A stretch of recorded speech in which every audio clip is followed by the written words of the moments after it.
অভিজ্ঞতা আমাদের আমরা যেভাবে করে দেখি যে সেটা হচ্ছে আমাদের রাজনৈতিক পথ চলা। আমি যদি বলি যে অভিজ্ঞতার দিক থেকে যে খুব আমরা পিছিয়ে আছি, ব্যাপারটা তা না। কারণ এখন যদি আপনি বলেন যে এনসিপির যারা আছেন তারা হলো গত 7-8 বছর ধরে এই আওয়ামী রেজিমের বিরুদ্ধে বিভিন্নভাবে প্রতিবাদ করে আসা, বিভিন্নভাবে আন্দোলন করে আসা, বিভিন্ন অ্যাক্টিভিজম করে আসা মানুষ।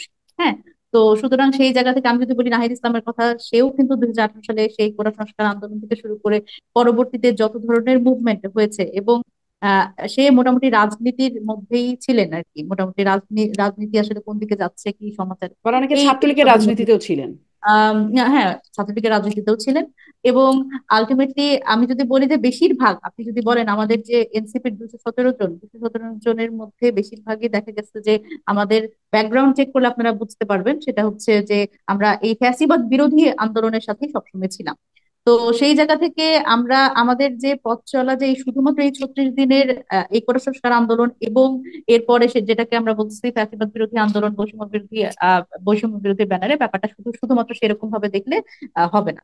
তো সেই জায়গা থেকে অভিজ্ঞতা আমাদের আহ, এরকম, কিন্তু আমরা তারপরেও একটা বিষয় কনসিডার করি, সেটা হচ্ছে যে স্বাভাবিকভাবে রাজনীতি আমাদের যেটা, যে রাজনীতিতে আমরা আছি সেখানে আমাদের সাহস আছে, আমাদের উদ্দীপনা আছে, কিন্তু আমরা এটা আসলেই আমরা এটা ফিল করি যে আমরা চাই যে আমাদের সাথে অভিজ্ঞতাও যুক্ত হোক। সেই জায়গা থেকে আমাদের নিজেদের মধ্যেই যে যখন আসলে কথাবার্তা হয়েছে, আমাদের কিন্তু একটা উপদেষ্টা পরিষদ বা উপদেষ্টা মণ্ডলী এরকম আমাদের সাথে হয়তো যুক্ত হবে খুব খুব শীঘ্রই। তো আমরা সেই জায়গা থেকে আসলে ইয়ে করছি, যেহেতু আমরা এখন দল হিসেবে আত্মপ্রকাশ করেছি আমাদের স্বাভাবিকভাবেই এই তারুণ্য এবং অভিজ্ঞতার সংমিশ্রণেই আমরা এই দলটাকে এগিয়ে নিচ্ছি। নতুন রাজনৈতিক বন্দোবস্তের কথা তো আমরা প্রথম থেকেই বলছি। দেখেন, এই নতুন রাজনৈতিক বন্দোবস্তের মাধ্যমেই আসলে বাংলাদেশের রাজনীতির স্পিয়ারে একটা পরিবর্তন আমরা আনতে যাচ্ছি। দেখেন, যেরকম জামানতের কথা যেরকম সাজিদ আলম বলেছে, আসলে যে বাংলাদেশের রাজনৈতিক সংস্কৃতি আসলে যেভাবে করে অলরেডি গড়ে তোলা আছে, এবং বিভিন্ন বড় দলগুলো যেভাবে করে আসলে তৃণমূলের রাজনীতি পর্যন্ত তারা আসলে যেভাবে করে প্রভাব বিস্তার করেছে, সেখানে আসলে একটা জামানত এবং বা আমি যদি বলি ভোটের রাজনীতি, আসন ভিত্তিক রাজনীতিতে প্রচুর টাকা পয়সা এবং নানান ধরনের এখানে হিসেব নিকেশ আছে। সেখানে স্বাভাবিকভাবেই নতুন দল হিসেবে কিন্তু আমরা অনেক বেশি পিছিয়ে। এবং আমি যদি বলি যে আমাদের আপনি আরেকটা প্রশ্ন করেছেন, এটার সাথে আমি উত্তর দিয়ে দিই, সেটা হচ্ছে আমাদের ঈদের পরের আসলে কি ধরনের কাজ। যেমন আমাদের কিন্তু একই সাথে নিবন্ধনের কাজ চলছে। আমি যদি বলি যে আমাদের আমাদের কিন্তু যেহেতু টাকা পয়সার ব্যাপার আসলো, আমরা আমরা চাই যে আমাদের একটা ফাইন্যান্সিয়াল পলিসি হচ্ছে, এবং সেটা প্রায় কাজ শেষের দিকে। আমরা চাই যে বাংলাদেশের কোনো রাজনৈতিক দলই আসলে তাদের এই এই টাকা পয়সার ব্যাপার, তার টাকা পয়সার সোর্সটা কোথা থেকে আসছে সেটা কিন্তু কখনো তারা ক্লিয়ার করেনি। তো আমরা আমাদের যেটা পরিকল্পনা, আমরা অলরেডি এই কাজটা শুরু করেছি। এবং আপনাদের খুবই দ্রুত ঈদের পরেই হয়তো এই সুসংবাদটা আমরা দিতে পারবো যে আমরা আসলে ক্রাউড ফান্ডিং এর মাধ্যমে আমাদের এই দলীয় কার্যক্রম পরিচালনা করার জন্য আমরা ক্রাউড ফান্ডিং এর দিকে যাচ্ছি। অলরেডি আমাদের ব্যাংকে হিসাব খোলা হয়ে গেছে।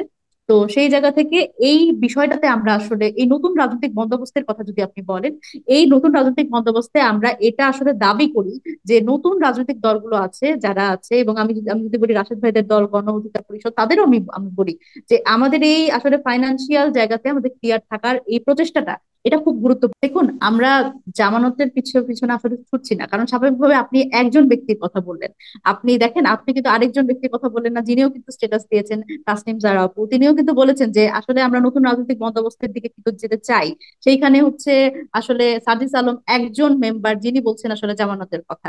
মানে সেই সেই টাকা পয়সার সেই যেটা প্রভাব প্রতিপত্তি যাদের আছে, তারাই আসলে রাজনীতিতে প্রাসঙ্গিক হতে পারবে, এই ধরনের একটা ব্যাপার।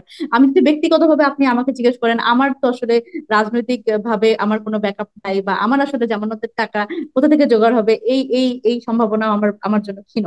সুতরাং আমি যেটা যেটা বলবো, এবং আমার এই 200, ওই একজন বাদ দিয়ে যদি আপনি বাকি 216 জনের কথা বলেন, আমার মনে হয় বেশিরভাগ আসলে এই নতুন বন্দোবস্তের কথাই বলবে, যেখানে আসলে আমরা বারবার করে বলছি যে এই এনসিপি যেই দলের নাম হচ্ছে আসলে জনগণের কাছ থেকে আসছে, এবং যেই দলের লোগো মার্কা সেটাও জনগণের পক্ষ থেকে হবে।